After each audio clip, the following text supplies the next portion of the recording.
Happy New Year, guys. What I'm going to cover today is hand placement on the squat.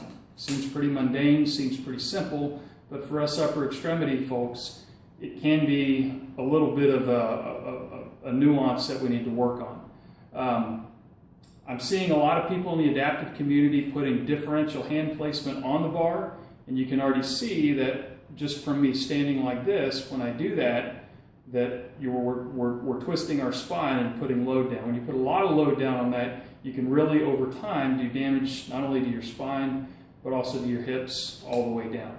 So I've started to, here in the last year, work with doing squats with a prosthetic, but I also have another adaptation that I'll show you. And the last thing I'll show you is something that I see some people do that I'd hedge against. So the first one I'm going to show you is a squat with the prosthetic itself.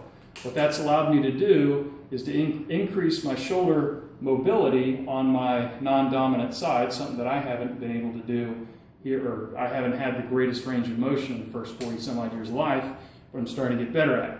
The second one is without the prosthetic, and you can adapt. When we say prosthetics, you can adapt with straps, you can adapt with beam clamps, things like that that allow you to maintain that position. The last thing I'm going to show you is something that I see a lot of people do, and I'm not going to put more than 1 or 2 reps on there, but I think that we need to really look at, when people are doing this, how straight are their spines? How are they translating that load to the opposite hip versus getting in a better hand position to where you're pulling that bar and that load where it needs to be. So here we go. First 4 or 5 I'll do with the prosthetic, and you can see how I line up.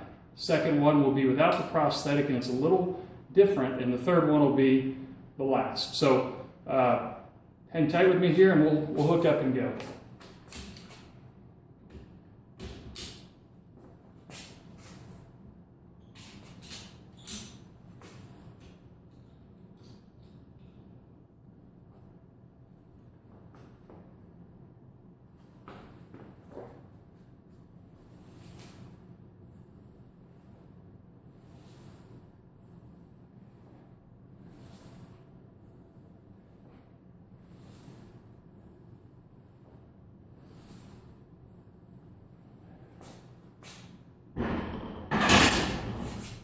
Second one is without the prosthetic.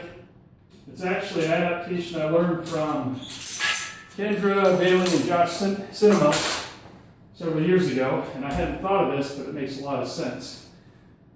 The idea is to locate the bar obviously up on your traps and getting your elbows around the bar and grabbing the weight either side.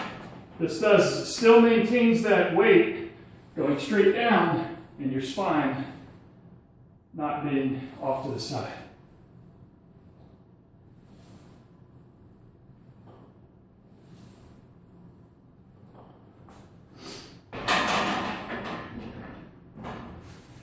The last thing, and this is the one I look at, it can be a little bit more dangerous, and you can see if you look real closely at how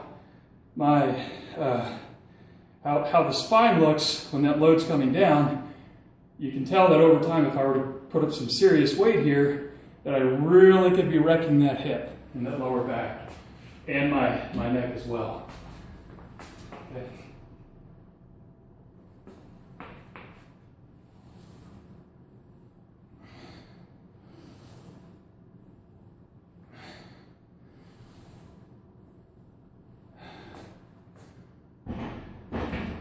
Now, some people will tell you that they can get there and they can do it, and if they work really hard, they'll be able to, but even the best athlete in the world can't remain focused on keeping your spinal erectors and everything tight perfectly when that bar is not perfectly symmetrical.